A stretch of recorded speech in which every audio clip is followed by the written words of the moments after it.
initial operations were supported, as I said, by usually gunship helicopters, usually the Alouettes. And later we brought in the Pumas as well, and the reason we brought the Pumas because they could carry more people than the Alouettes, and they were wonderful aeroplanes for bringing in stopper groups.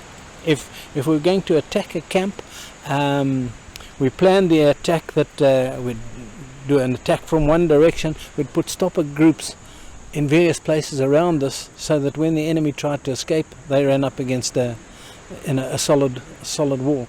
The Fireforce will always deploy when either there's a contact, where the security forces picks up a contact and they need support.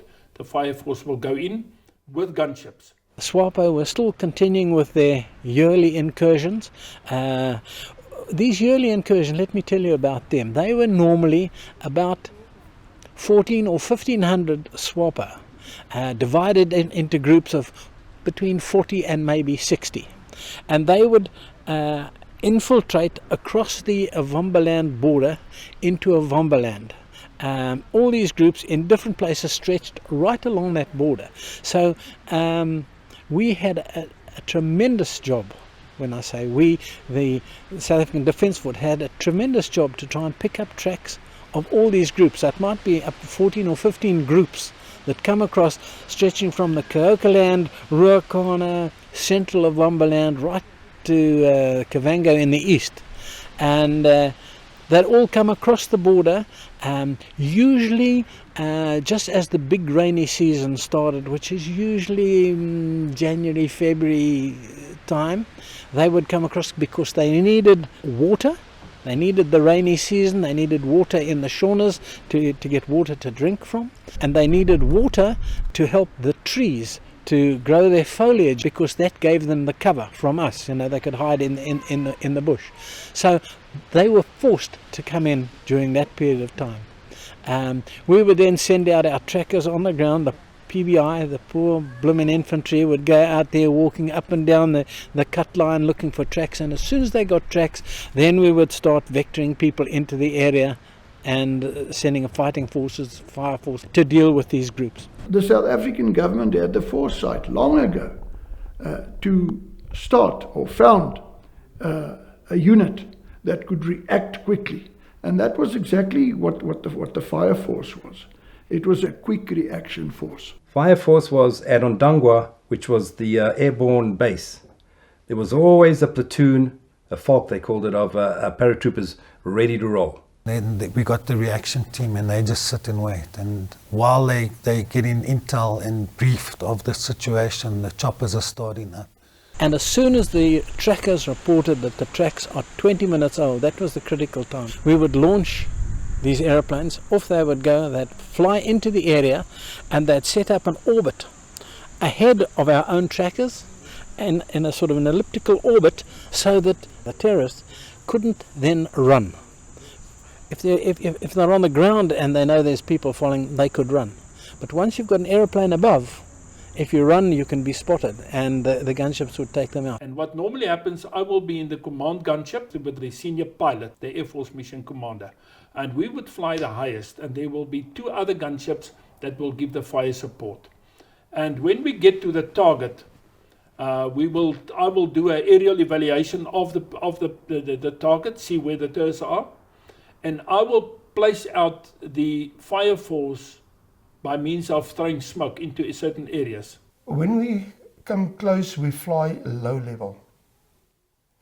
Then the pilot will indicate 3 minutes, 2 minutes, and then the next moment he pulls up. When he pulls up, we overhead. And the Pumas will drop the sticks into those areas, and then we will encircle the enemy. Fireforce work in those days was basically guys that had got in trouble, or units that had got in trouble, out in the operational area wherever they were, and then they called for some sort of backup, and then we would go as 2 sticks of 12 normally. That was basically your Falk strength, 24, and you'd go in 2 choppers, and then you would go with your normal battle dress and maybe just the inner of your sleeping bag, and in case you had to stay out overnight, and then you would go and either act as backup for those guys that had been attacked or whatever, or you would go onto the actual spoor of the enemy, and you would follow as far as practically possible, and try and eradicate the enemy. We did quite a lot was lunar ops and Fireforce. So lunar ops was when the moon is quite bright. I mean, what will happen is you get together and then they have a gunship, Parabat, and they call another gunship the Dragon, and we'll go up in the air and fly very low, and there's a curfew time. I think it was 7 o'clock or 8 o'clock.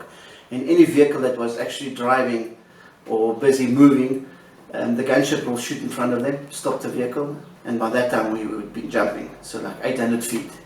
And then we surround the vehicle and apprehend whatever needs to be done. Casualty evacuation for us, Air Force wise, was priority number one. They would call on the radio and say, Casevac, give us the position. We immediately would send Pumas, gunships if necessary, out to the area. And at Ondangwa, we had helicopters on standby all the time, crews on standby all the time. Also, Parabats. At the call out, everybody would drop everything. The helicopter crews would be there. The Parabats would jump into the back of the choppers, and the medics, the doctor, and the way they'd go. They'd get to the area. The Parabats would secure the area while the airplane was on the ground. The doctors would sort out the patient and so on, get him aboard the chopper as soon as possible, and we'd fly him back. We had a marvelous intensive care unit. A specific incident in October 1979, I happened to be on standby with 5 of my guys and Errol Bredenkamp with 5 of his guys, and off we went. It was a late afternoon, and we went out to a place near Ondangwa called Umapanda, where Major Aubrey Bell had been shot down. The 6 of us alighted, went into an extended line, and basically said, well, let's just start searching where he what would be the logical position for him to be. And we went for the first clump of bushes, and then moved from the first clump of bushes, and then moved in a right-hand swing to the second clump. And luckily we found him quite quickly, because all of the time there was extensive gunfire. RPG rockets were getting fired. There were a lot of machine gun fire. We then got Aubrey out, who'd broken his ankle, and then moved back to the helicopter landing space, and we called in the chopper to come fetch us, which it duly did. And on landing, all hell broke loose again. As we took off, you could actually see I get goosebumps as I talk about it. You could see the line of trenches all the way around. We'd obviously landed in this huge base, and the chopper then started going over, and at that point we then took a lot of flak. But the gunship, the flight sergeant was pumping a lot of ammo into the ground, and we could actually see. It's amazing what you can see from the air. And yes, luckily we got out and headed straight back to Oshakati. While all of this had taken place, Brian Gibson, one of my troops, had been shot in the leg, which had gone right through. Cut a long story short, we landed at Oshakati, and we were met by the then, I think it was Brigadier Witko Badenhorst. Dropped off Brian, dropped off the pilot, and headed back to Ondangwa. Apparently the other chopper had told our chopper pilot that they'd been leaking a lot of fuel. Anyway, we made it back to Ondangwa. Our pilot, as we found out, had taken a graze across the forehead. Many years later, I read a book from Dick Lord on Vlamgat, and our chopper has the prestigious record of having taken the most bullets, 22 bullet holes. And yeah, I'm fortunate enough to be here to tell the story.